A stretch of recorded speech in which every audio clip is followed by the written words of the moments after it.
So as we go today, as we talk about the material, the big picture is kind of what we care about. We have examples, we're gonna hang some flesh on the bones, but keep in mind sort of the big picture as we go. Okay, so today we are gonna be covering what we refer to as sort of different cultural types or adaptations. Basically, how and why have societies changed over time? What leads to all this diversity? And we're going to be returning to that material approach. I'll talk more in just a minute. All right, so today, what leads societies to be so different? What all this diversity that we see? And what you see in front of you is a table of different cultural types, if you will.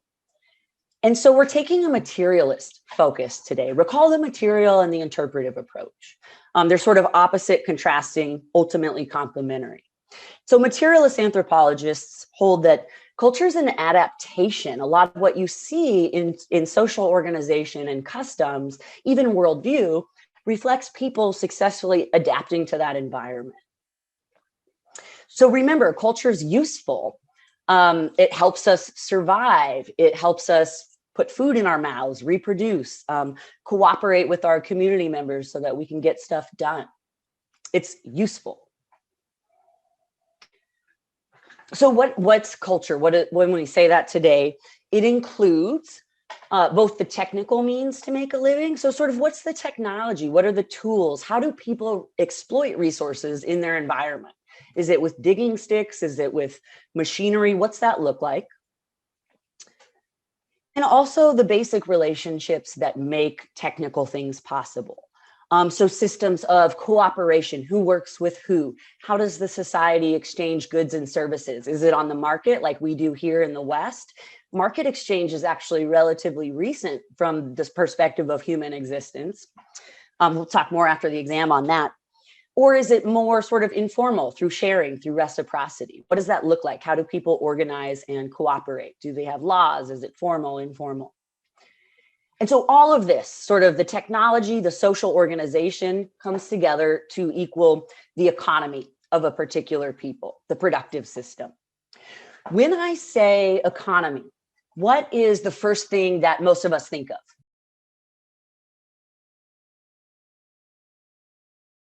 In anthropology, when we say the economy, we don't necessarily mean money at all, right? That's sort of our understanding from our own cultural view, what it means. But it means in anthropology, how people make a living in their environment. So it might involve money, like it very much does for us here in the US. It might be a subsistence economy in which no money, no cash is involved at all, right? Like the coon, for example. So the economy, set money aside, it might involve money, but it refers to how people make a living in their environment. How do they sort of survive? How do they get by? So in anthropology, it's not just about money. One way of making sense of all this cultural diversity is to focus on the economic system of a society. How does this group of people survive in their environment? And so the table illustrates what we call a simplified economic framework.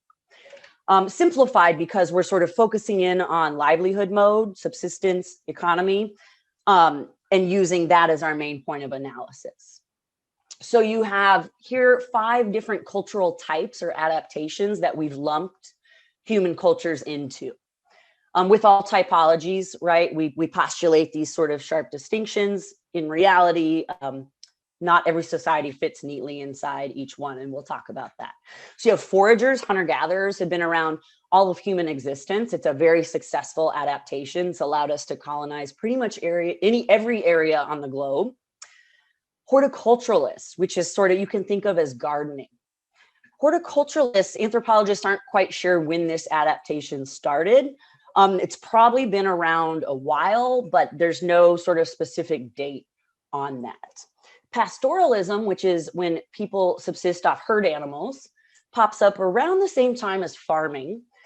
Farming, which pops up with the agricultural revolution about 10, 12,000 years ago. And then the kind of sort of economy, cultural type we're all used to, industrial nation states. And our economic type, our social organization culture, hasn't really been around that long. only about 150, maybe 250 years, right? Sort of barely a dot on the page of human existence, with some pretty unprecedented changes going on. Okay, so you've seen this before. I just want it to be really clear, because today, again, we're taking a material approach. So how does the environment present or preclude certain opportunities for resource exploitation? How do people adapt to that environment via the material forces, these tangible things like subsistence strategy, technology, productive arrangements? And how in turn do the material forces shape other aspects of the system? This is probably overkill, but I want you to have this for reference. So if you get sort of confused, come back, reference this slide. Again, materialists focus on the environment, what's available, what's not. You're not going to be a fisherman in the desert.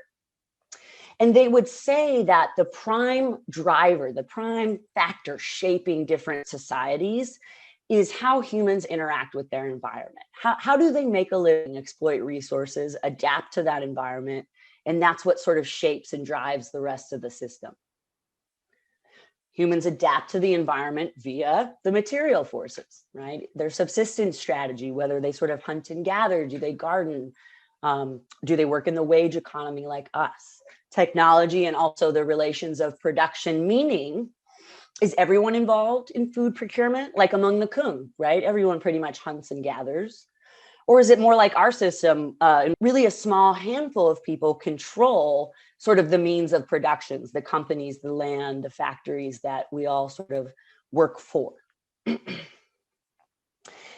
These material forces drive and influence other aspects of the culture, things like settlement pattern. Are they nomadic or sedentary? Social organization, are they egalitarian, roughly equal, or is there inequality? These things are related. And all the way up to ideology, worldview. Importantly, as the material forces or the way in which people make a livelihood in their environment changes, other aspects of the culture will also change. Things like their organization, their stratification, how much wealth they have. Okay, so for reference, we're going to go through each type, starting with foragers, hunter-gatherers. What you're seeing on the map is regions where, like, the distribution of hunter-gatherers at European contact. Importantly, at contact, because hunter-gatherers were probably much more widespread, but with farming and the rise of nations, industrial nation states, they've been pushed into more marginal environments. So what are foragers, hunter-gatherers all about? And we've sort of touched on this already. Examples, the Juntoisi, the sort of Inuk name for the Kung. The Inuk, we saw some examples in Nanook of the North. And oftentimes, anthropologists will refer to hunter-gatherers as the original human. The reason for that is because it is this type of culture adaptation that humans, Homo sapiens, have spent most of their existence in. About 95 to 99% of our existence as a species has been like this. And so their subsistence strategy, as you know, is foraging, hunting and gathering wild plants and game off the landscape. Hunter-gatherers work in the environment rather than on it, like farmers, which extensively modify, as we'll see, their environments to produce food, sometimes to the point of destruction. So in contrast, hunter-gatherers work in the environment and move around depending on available resources. Because they hunt and gather and live off wild resources, you can only support so many people at a given time in a given area. So this subsistence strategy has implications for the way they're organized. They're what we call nomadic, meaning they move around depending on resource availability, water availability. They don't stay in one place too long. Because they're constantly moving, they don't really have a lot of possessions. You sort of own what you can carry. If someone has something you want, you ask them for it, they'll give it to you, right? And a band level population, meaning they travel around in these small bands of maybe 25 to 50 people, maybe 100 if they're congregating during certain times of the year, because the environment can't support larger populations than this. Social organization. Labor's divided by age and gender. That's really true for any society, right? Sort of men and women tend to sometimes have different tasks. Young children and adults don't typically do the same type of work. So they do have some divisions of age and gender. Men tend to hunt, women tend to gather. Women are allowed to hunt, but gathering tends to be more conducive with childcare, right? Breastfeeding and carrying your child. And so they're by and large what we call egalitarian. And the way you can think of that word is equal. They have an equality, right? All members of the group are roughly equal to one another. This is so important, adaptive in their environment, that it's enforced through different cultural mechanisms. This practice of insulting the meat, where a hunter is successful, but he doesn't come back and brag about that. He almost ridicules himself. No, I didn't do a good job. Maybe I got something. And they do this intentionally. Everyone knows the hunter just got a huge game animal. They insult each other to keep people from becoming big-headed, and maybe thinking that they deserve more of the hunt, right? And so it's not that they don't recognize differences in skills, right? Everyone can see the really good hunter versus the band member that's maybe not very good at hunting. The trick is not to let these differences in skill translate into differences in status and access to resources like food that everyone needs to survive. Leadership is based on ability and charisma, meaning that it's achieved. People sort of will listen to you because you're clever, because you're doing things that are working out well for the group. It's achieved and therefore reversible. So if sort of that informal sort of leaders or people that others tend to go to for decision making, as soon as they start making decisions that aren't good for the group, maybe they're self-interested, people stop listening to that person, right? It's achieved leadership and it is reversible. This keeps people sort of accountable to the rest of the band. And their system of exchange, which we'll talk much more about exchange starting next week, is reciprocity, sort of this generalized sharing that we've been talking about. When the hunter comes back, successful shares, knowing that when he comes back empty-handed, people will share with him. And in this way, everyone is taken care of. In terms of technology, no real complex technology. Remember, complex doesn't mean better. It just means more complex, more parts.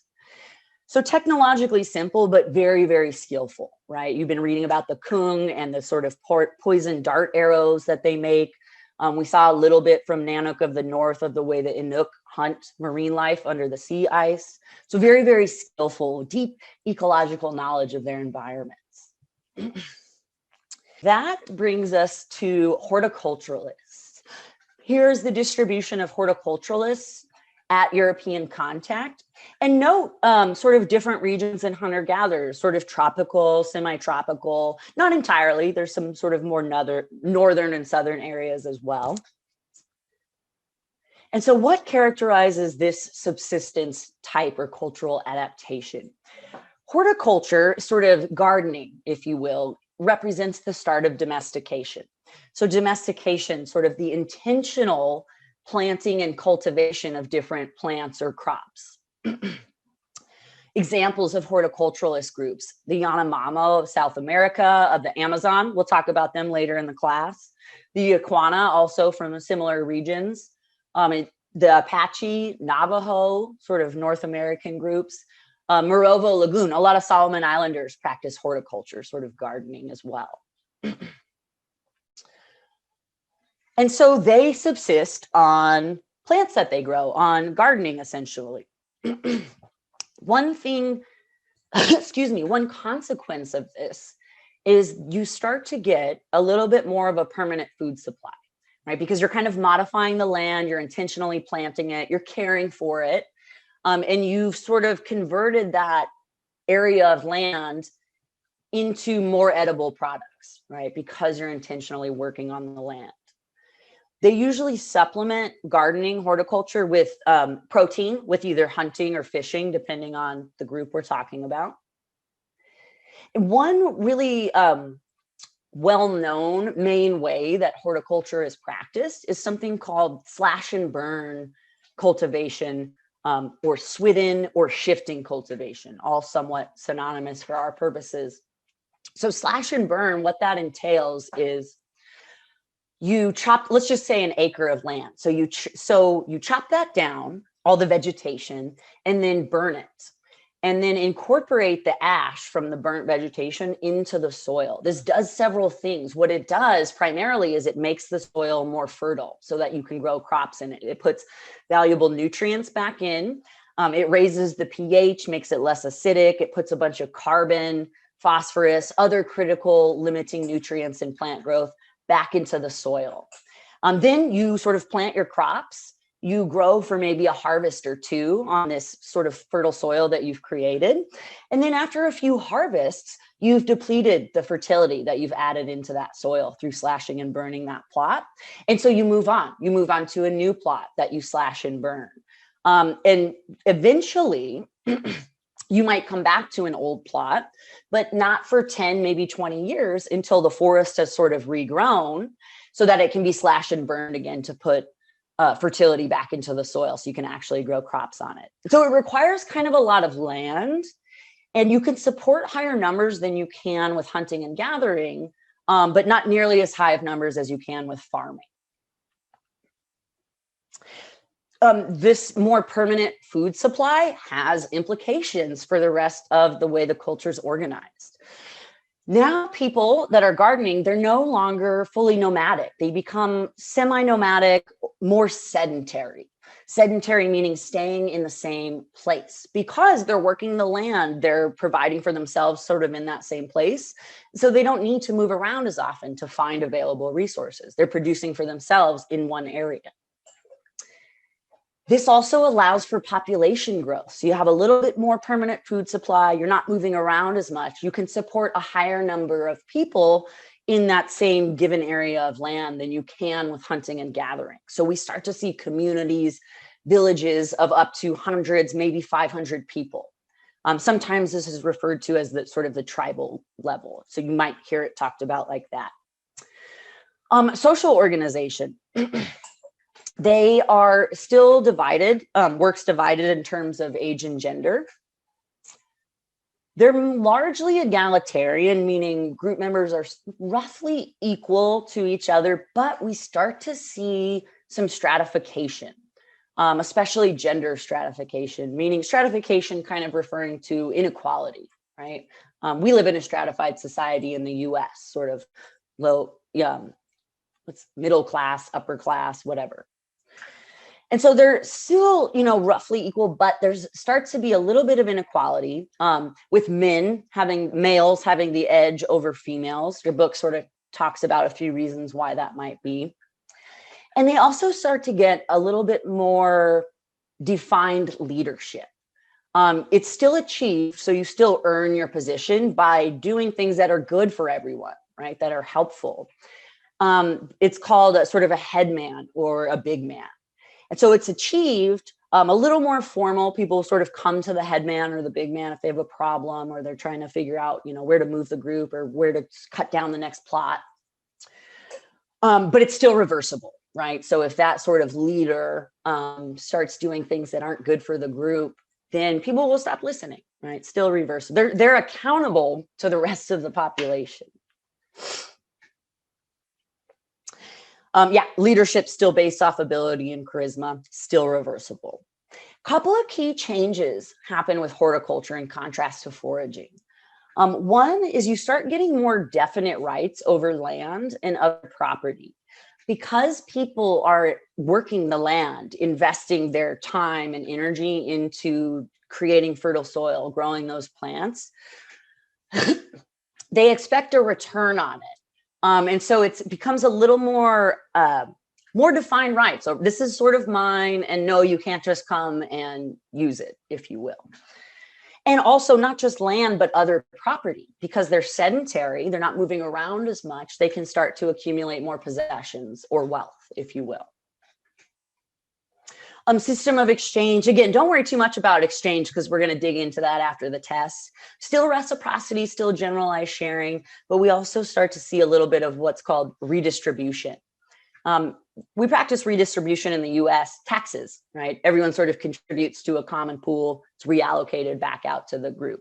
So in this case, maybe people contribute yams or taro or whatever, sort of redistributed back out to people that maybe didn't have a good harvest that year. That brings us to agriculturalists. And so we'll sort of cover them, and then we're going to get into some of the implications of this shift to farming. So here is principal regions of intensive agriculture at contact. And so settled farmers, intensive agriculturalists, pre-industrial farming, all sort of synonymous. Examples, all pre-industrial complex societies sort of fall under this category. Think Europe or the Aztecs or the Maya or India, the Indus Valley, China. So sort of complex farming societies prior to the Industrial Revolution, right, which changes things quite a bit. They subsist via farming, agriculture, also called intensive horticulture. So horticulture, remember, sort of gardening. Agriculture is of a larger scale, right? You're producing more than you are with horticulture. And you're also putting in more intensive effort into that production.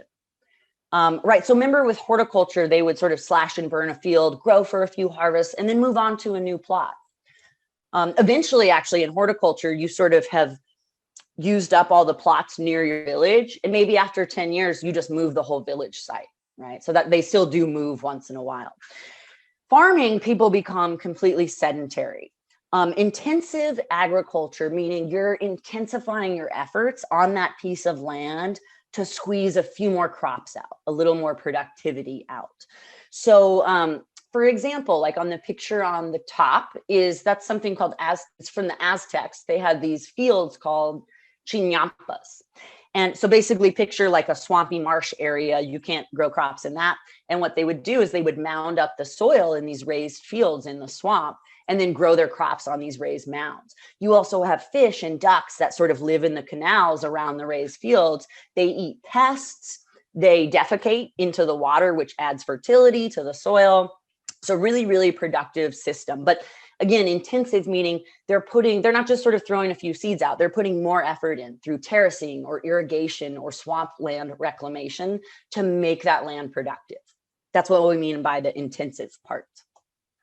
As I was just explaining, rather than working in the environment, they work on the environment, modifying it to an extensive scale, really. So just again, with slash and burn, after the soil fertility is exhausted in a certain area, you just move on to a new area, slash and burn that. With farmers, they don't, they stay in the same place. And so they have to add more fertility or irrigation, whatever, animals, plows, whatever that is, to keep squeezing crops out of the ground. This change in subsistence strategy, the shift to farming, and one of the results is food surplus, has huge implications for the way the society is organized.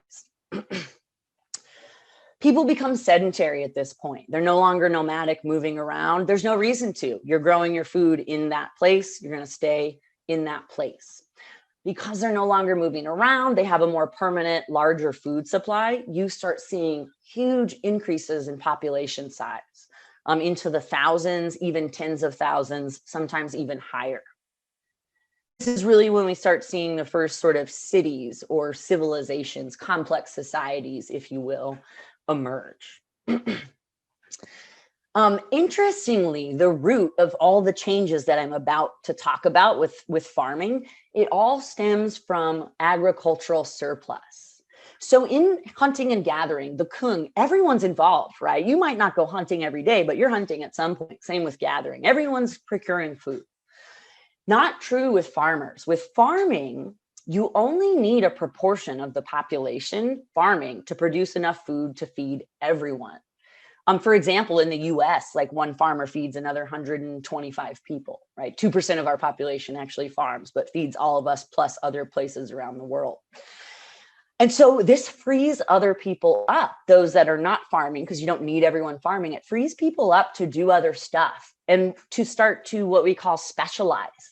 along occupational lines. People start creating new tools. Maybe they're craftsmen, maybe they become involved in political or religious leadership, but you start seeing people specialize along occupational lines. Specialization. And so this has huge implications. You've got this surplus, only a few people you need farming, frees everyone else up to specialize. At the same time, people are now sedentary. They're not moving around. They can accumulate wealth, not just within their lifetime, but also over several generations. So you start seeing huge differences in wealth, also differences in status along occupational lines. This is the root, surplus is the root of social inequality, right? This is what leads to different social classes. Among pre-industrial intensive farmers, you have what we call a ranked social structure.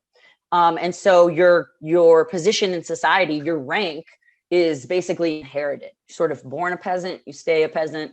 You're born the son of the ruler, you become the ruler, right? They have this ranked, unequal society with different sort of classes or ranks, really.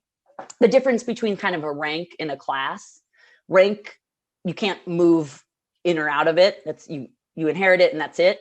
Social classes, theoretically, you're supposed to be able to move between them. But I say theoretically for a reason. Okay. Leadership also changes. Again, right, they inherit their rank in society. And so leadership at this time becomes hereditary. It's inherited. It's ascribed. You are the ruler. You are not, regardless of your own personal or professional qualities. Control, why do people put up with that? Basically deference, sort of submission, obedience to the rulers, because then things can happen if you don't sort of participate. Exchange among farmers is primarily in the form of redistribution. So we're not seeing as much reciprocity, this general sharing, redistribution in the form of tribute, right? So everyone sort of gives crops or products to a centralized authority, who then has the power to decide how to reallocate that among people. And what it does is the tribute allows people that don't themselves actually grow any food to still eat, right? So it supports all these other people that themselves don't farm. I mean, it was a hard work. A lot of people assume that things got better with farming, that food became more secure. And if you look at the evidence, that's just not what we see, right? They worked very hard, 8 to 15 hours a day, most days of the week. Compare that with sort of what we've been reading about the Kung, right?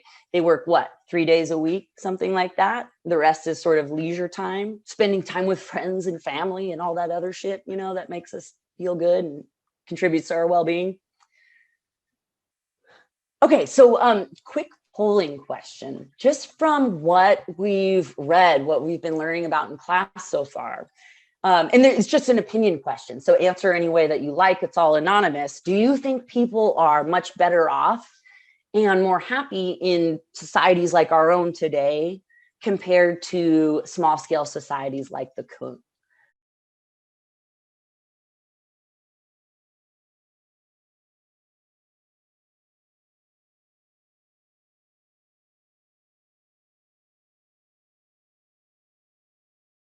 Something to just keep in mind as we go. There's these two literally transformations in human society, revolutions in human life as we know it. The first is this agricultural revolution, the shift from foraging to farming, which happened about 12,000 years ago. And the second great transformation is more recent. This is the Industrial Revolution, starting around 1750 with the harnessing of fossil fuels. And this also changed life as Homo sapiens knew it. So we'll start with the Agricultural Revolution. And just one note on sort of the shift to farming. Again, humans spent most of our existence as foragers, really successful adaptation that allowed us to sort of colonize every single area on the globe for the most part.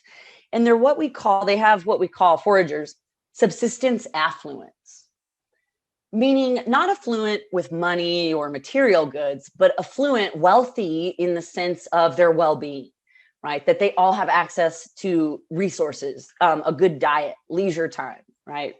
Decent health, subsistence affluence. Farming hasn't really been around that long. Jared Diamond says if the existence of humans was a 24-hour day, we lived pretty much all of that day from sort of midnight through the AMs all the way up to 11:54 PM the next day as hunter-gatherers. And farming really only starts at 11:54, right? We haven't been farmers for that long. And there are some major consequences that came from that, health and also inequality. And then the Industrial Revolution's been around barely at all, right? A couple hundred years. With yet again some major unprecedented changes socially and environmentally. So just a couple of interesting things about the agricultural revolution. You'll also hear it called the Neolithic revolution. I won't ask, you don't need to know that, just know that they're the same. That's not going to be one of the test questions.